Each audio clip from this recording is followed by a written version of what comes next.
Looking forward to this. Apple MPP has really impacted a lot of metrics and a lot of segmentation and just the way brands used to measure email. And it's really sort of thrown a curveball to a lot of people. So I am excited to hear what you have to say. And we're going to turn it over to you now, and you can take it away. And then I will come back right at the end for some Q&A. And I will see you shortly. Thank you very much, sir. And thank you everyone for having me. I'm going to try to share really quick. Cannot start share screen. There we go. Perfect. All right, now if I can just get the head nod that you can see my screen. Just going to see if you can. You're good. Thank you very much. Appreciate it. First of all, thank you very much for having me. Like I said, my name is Scott Burdsall. For the past, there's a little bit about me. For the past year, I've been working at FCB Health New York, focusing on CRM implementation and optimization for clients in the healthcare space. Before that, I worked across several industries with companies such as Adidas and AARP and Atlassian and others. I grew up in and around Chicago, Illinois, in the States. And I went to Iowa, for those of you familiar with the States, Iowa for college. My wife and I just celebrated our 10-year wedding anniversary and this summer, and we have 2 kids who are now back in the school routine, thankfully. So we're off to the races there. Let's go back in time, or whatever. Let's go all the way back to the summer of 2021, and Apple announced that they'd be focusing on privacy as a major selling point as part of their iOS 15 update. I'm just going to go through a little bit of the background before we get into how this matters, or what's in it for you, what's in it for me, in terms of how this needs to impact my program. A little history. Apple introduced mail privacy protection, which included several tactics to obfuscate or protect the consumer's inbox activities, including automatically downloading images from email synced to the native inbox app. This meant, in addition to other changes, marketers could no longer capture IP address, location, nor could they tell if or when a subscriber truly opened an email when that address was synced to an Apple device running iOS 15. This was labeled by some as an earthquake for email marketers by thought leaders in the industry when it was announced. It was not a small bit of news from Apple. Fast forward a little bit to April of 2022, and the adoption rate of MPP via iOS 15 has skyrocketed. You can see that there was, and this is all from Litmus, we're at an email conference, you're going to see a lot of Litmus charts, apologies. You can see that there was a bit of a delay going from October to December, but likely December's holiday season led to the jump in adoption, be it new phone purchases or finally getting around to updating to iOS 15. You can see the MPP group starts under 20% of opens and quickly jumps to over 50% by March 2022. It's a little hard to read there, but March 2022 is towards the bottom right. This change has industry leaders like Litmus putting out statements like this one. The loss of reliable open data means marketers may need to rethink some common metrics like open rates that many email programs have historically prioritized. Email marketers may have less insight into subscribers who have opted into MPP than they once did. You can say that again, right? That's quite a change from the year before, when this really wasn't on anyone's radar. In the span of about a year, Apple has essentially changed the way we view a major email marketing metric. It's a big deal. Fast forward to today, you can still see that Litmus's email client market share data shows that Apple's with 58% as of June, and it's still by far the most popular client. The question I get, so that's the question I get most about MPP these days is, what does an open mean moving forward? Is this metric useful? Short answer is yes. There's still a fish on the hook with an open, so to speak. I'm going to mix a lot of metaphors as I go through this, excuse me. There's still an insight we can take from an open. Right? An Apple MPP open means that the email went to a valid inbox. The inbox was connected to an Apple device. We know how to separate out Apple false opens from campaign reporting, but I question how valuable that step is to begin with. How how much is your content or automation going to change based on a post MPP open, right? You can still run into the fact that you still very much run into the fact that content is incredibly difficult to scale without resources. Do you really want to spend the time creating versioning for MPP opens, non-MPP opens, non-MPP unopens, MPP opens with a click, non-MPP, et cetera, et cetera? It quickly becomes unsustainable from a dynamic content perspective. I'm not saying the opportunity isn't there, but I'm just asking, is the juice, I'm just asking, that's hilarious. I'm asking if the juice is worth the squeeze. There's another bad metaphor, you're gonna see a lot of them. In a way, an Apple Open becomes more important from a deliverability perspective, since an Apple Open is essentially confirming the inbox is valid and, in a way, active. I would argue that post MPP, and as this continues to get rolled out in iOS 15, but certainly iOS 16 will have, there'll be another bump in this. The open is less important for BRDs and journeys when it comes to marketing automation and user flows. I would argue that BRDs, or business rules documents, excuse me, that include open as part of the journey logic, were already a little bit on shaky ground, because you couldn't use true read rates or scroll rates en masse when creating journey logic. Generally, clicks are exponentially greater sign of intent than an open, and we should continue to treat them as such from a BRD or journey logic perspective. I was talking to a former colleague of mine a few days ago, because I like to talk about email in my free time. And he argued that this insight, this deliverability hook, could give senders license to be more aggressive with their email programs. That could be an unwanted side effect here, since an Apple Open gives us more insight than a pre-MPP open rate, right? So before the Apple rollout, it gives us more insight into the fact that there's an actual inbox linked to the other end, to a phone or a mobile device or an Apple device on the other end. We didn't really have visibility into that before. Certainly not in this way. I'm going to caveat everything I say with an asterisk, excuse me. We talked a little bit about how journeys and automations can be impacted by this update, but there are also segmentation considerations, right? There are also reporting considerations. Testing needs to be more focused on clicks and conversions. I was watching apologies, I don't remember her name. She was wonderful, the last speaker, talking about test and learn. And she was often using business objectives as the KPIs from which to measure program. That's absolutely correct, right? We don't want to be using funny money metrics like open to judge a program. If you go, we'll get into that in a second, but that's critical to testing, is making sure that you're testing elements that are a little bit farther downstream than open moving forward. And we're also in the process of losing some tried and true email tactics, like the countdown timer. Rest in peace, the countdown timer. Send time optimization needs to take other data points into considerations, and contracts are impacted if they reference opens in any way. This is the checklist that I've essentially been using since the summer of 2021 when this was announced. For the most part, it hasn't changed too much. The only thing that I've really adjusted is how we look at deliverability, and which we'll again get into more in a moment. I'm kind of referenced that already, but first, fun fact: the ESPs found out about this around the same time that the rest of us did. Email service providers have begun to adapt. If you've been working with them, they can identify false opens or false Apple opens and report on them differently. So you'll have a report with known Apple openers versus everybody else. But again, how valuable is that? That pre-MPP opens, quotes, excuse me, has never really meant I read this, or I enjoyed this, or I opened this on accident, or I like the email subject line, but not the creative, right? It's always been the marketer's intuition and educated guesses and inference around click activity and unsubscribe activity and bounce. Other metrics have helped inform that. But we've based a lot of our engagement around this historically problematic and sometimes unreliable email metric because it's always been available to the email channel.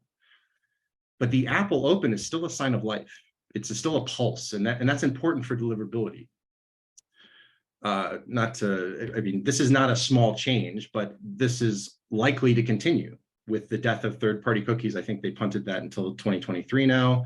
We'll see if that sticks to 2023, but I also doubt that Apple's competitors will continue to let them market themselves as the only privacy-focused company for very long, right? That, especially if they're able to match Apple with their own updates regarding how email images are handled and other privacy considerations. So I think this is just the first of many of these diluting the open pixel to the point of not being usable for the way we traditionally used it. And I'm clicking next, and I'm clicking next. There we go.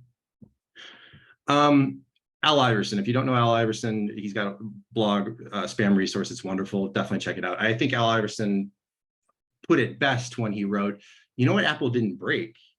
Your ability to identify most of the unengaged portions of your list. Recognize the open tracking limitations, but remember that there's still useful deliverability data to be had there. It's essentially putting what I said in just more succinctly and better.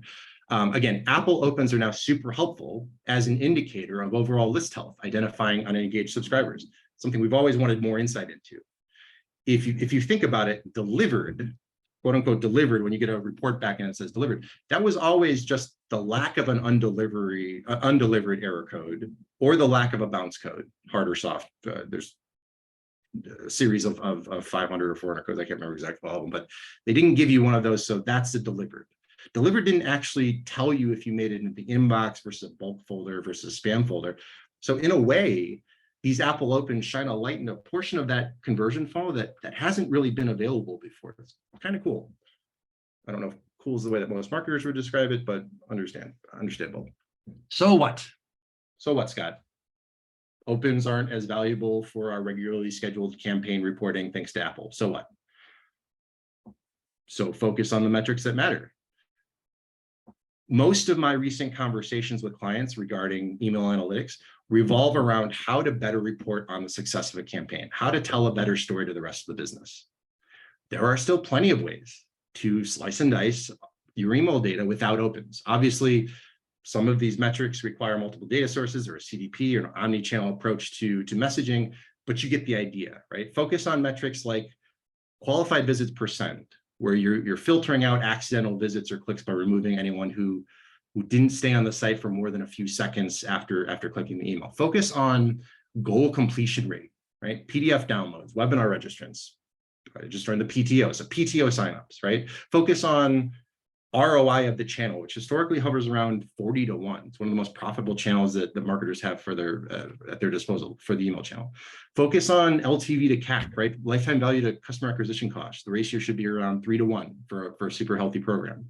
Focus on user sentiment score. If you really want to be able to tell how good your email creative is, focus on mobile versus desktop click rate, right? Click is just taking the actual clicks, harder to spoof. Obviously, there are bots and different ways that a click can be gamed, but generally it's a little bit more bulletproof than an open historically has been. All of these metrics or KPIs remove open from the equation, and you can still tell a very good complete story that is likely more relevant to the rest of the business than trending open rates. So in summary, talked for a long time. I hope there's a Q&A. I don't want this to be a boring time. I'd love to hear feedback on this. But in summary, if we're distilling this down to, okay, Scott, I wasn't paying attention, but now I want to pay attention. This is all you need to know. This is all you need to know. Use an MPP checklist. Such a Litmus put one out a while ago, the Litmus 5-step MPP checklist and email marketing guide. Review your program. There are several checklists out there. Litmus is the best, but all of them kind of line up behind the same 6 or 7 categories that I showed earlier in this. Post-mail privacy protection, email opens might be viewed as more indicative of list health and generally less of a statement of an email's campaign creative. Another point, the philosophy of creating strong campaigns hasn't changed, right? This MPP rollout is more of more of an impact for marketers. Operational changes that need to be made, adjusting journeys to really look at open logic if that was a big enough pulse or a sign of life to move them to a different stage of a journey, right? Minimal changes to the overall user experience. You're still trying to tease content to spur action in the form of a click for the most part. Again, there are exceptions to all of this. Ultimately, click is still the best way to understand intention. and focus on the metrics that matter. This is an opportunity for email marketers to move away from using opens as a standard in standard reports. Again, there are uses for this, especially as we separate out the apples entirely. But I think it's something to keep in mind is keep pushing for more business centric KPIs, even for an email program. And just so you don't think I'm making this up as I go, here are some of my favorite email resources that I've used to put this together. Please check them out if you're interested in any of this content. They are on the forefront of MPP and email in general, and translate what's happening so that even I can understand it. Thank you so much for having me. I really appreciate it, and I hope you have a great rest of your conference. That's all I got. That's my time. All right, thanks, Scott. Got a question here for you. Has Apple ever offered to sell those unopened email addresses back to marketers? So any type of metric data from Apple, maybe around even true open rates from Apple users. Apple's trying to, I've not seen that, and that's kind of against the grain of what Apple, I think, is going for here, in that they are trying to limit the amount of insight into their ecosystem. You're in the Apple ecosystem, you're going to play by their rules. I think there's a larger ad conversation to be had here. I don't think they're going to be, I haven't seen so far them offering that data, certainly, and I'd be surprised if they did. But it would certainly be useful from a marketing perspective. I agree with that sentiment. Yeah, Yahoo has a similar program to that, where they share for sale, for purchase, I should say, non-identified metrics. The product team at Yahoo has claimed for years that open rates are grossly misrepresented across the board by everybody. So it's not something that's just started with MPP as a problem. Certainly, yes. We've always called it a software vanity metric for why it's problematic, but we've used it because it's been understood problematic, and now there's a different wrench we need to account for, basically, right? Well, I think open rates have been. I think it kind of flies in the face of Apple's, privacy position that they're trying to take. Mm-hmm. So, selling the data would actually be like literally conflicting with the privacy position that the brand's trying to take. That's a really good point. And I think their strategy is brilliant. And it's signaling a switch in the marketplace to me that privacy is becoming an issue. Absolutely. Well said. And again, I think this is going to be the name of the game moving forward but again, it doesn't change. We're still trying to get a click. It gets back to how useful was open to begin with. And we knew it was problematic, but we still would create rules off of that problematic metric. Now it's even more problematic. So it's probably time to rip the Band-Aid off in terms of adding opens in as a sign of intent. It's certainly a sign of life, but it's not a sign of intent. Yeah, I've been in the industry long enough that, open rates were fantastic 20 years ago, and then image blocking was a thing and open rates were dead, and then image blocking went away and open rates were alive again, and now Apple MPP and images are dead again. And then so I've kind of seen the whole roller coaster of the usefulness of them. As a deliverability professional, they're always very much directional for me. That's what I'd like to ask you, Matt, is usually if you get stuck with, if you are cursed by the deliverability gods and you end up on Spamhouse's radar and you're on the DBL, I'm not going to say who I've done this, but I've been through that process. It was one of the worst 36 hours of my life. But generally, their recommendation back to you is, okay, you need to segment your list based on activity. And let's say 80% of the time, that's someone who only has access to ESP data. They're going to segment off of delivered, opens, and clicks. What is the new recommendation from Spamhaus moving forward? Are they going to continue having opens in there, even though that might increase the size of their list that you're sending to? Well, I'm not going to speak on behalf of Spamhaus. Oh, sure. No, you don't want to do that. I do know a lot of people that work there, but I don't know their full logic behind that. Or any deliverability. Excuse me. Definitely looking into opens as a directional metric. especially like you were saying, Apple MPP shows that there's a live address and the message made it to the user's inbox. So if you have a large portion of Apple users, and I've seen in some cases, marketers in North America, 90% of opens are driven by Apple MPP. Yep. In different regions around the world, Netcore being, very large in India as an ESP as well, where Apple MPP had virtually no effect because Android is the predominant handheld device there. Whereas in North America, it's like a 60-40 split kind of thing between iPhone and Android. So certainly geographic plays a big difference. But I think it's also important to understand that Apple MPP, for it to work, has a series of conditions as well, right? You have to be on Wi-Fi. You have to be plugged in. You have to have the mail app running for those things to happen, because Apple doesn't want to cache all these images while you're out walking around on Wi-Fi or not on Wi-Fi. So there are a number of things that do happen. So, what you'll see is 2 or 3 in the morning, Eastern Standard Time, your open rates are fantastic because everyone's at home, everyone's plugged in, everyone's running on their Wi-Fi, and Apple MPP is caching everything. At 2 o'clock in the afternoon, when you're at work, you're maybe not on the Wi-Fi or you're out for lunch, they're probably not caching. So you may get slightly more accurate data. Is it going to be 100% accurate? No, because they're still going to cache the images. They're still going to proxy the location, but you're going to maybe get a bit of a different sense of what your user base is doing. So exactly. And those muddy waters are now, okay, what can we use this data for? And we're still trying to apply it to certain scenarios, but definitely changes from okay, let's review the open data from a campaign, like a weekly campaign report.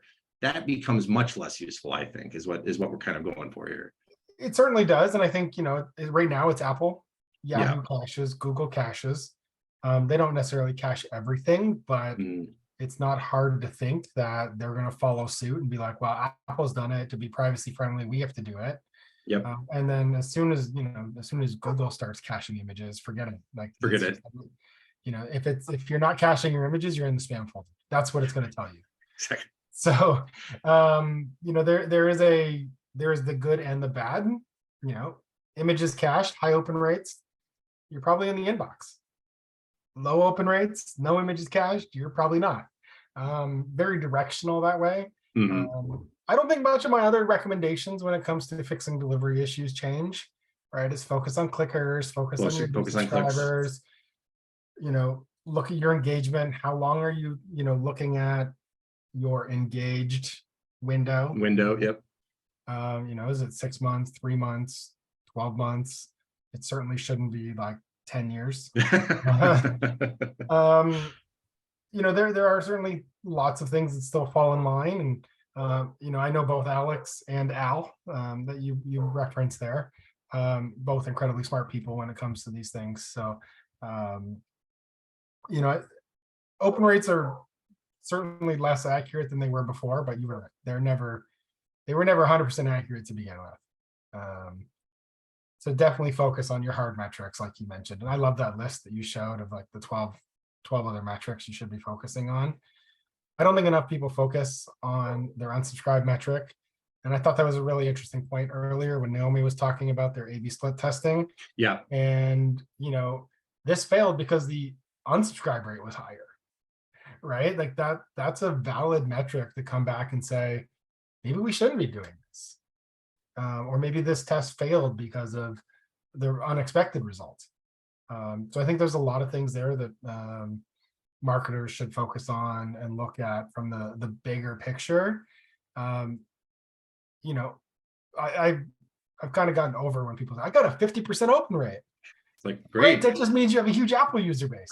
Go tell your board and see what they say, or go like.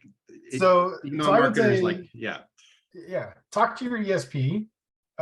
If they're not segmenting or giving you the option to filter Apple MPP reporting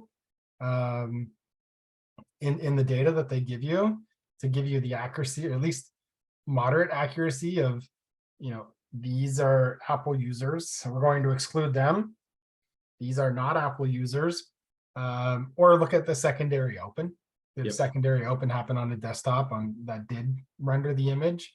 So there are lots of other things to look at that might be more accurate than Apple MPP. Yep. So any closing thoughts for the group on things that they should focus on when it comes to Apple MPP and engagement, and things to look at when they're building segments or building, that audience from your point of view?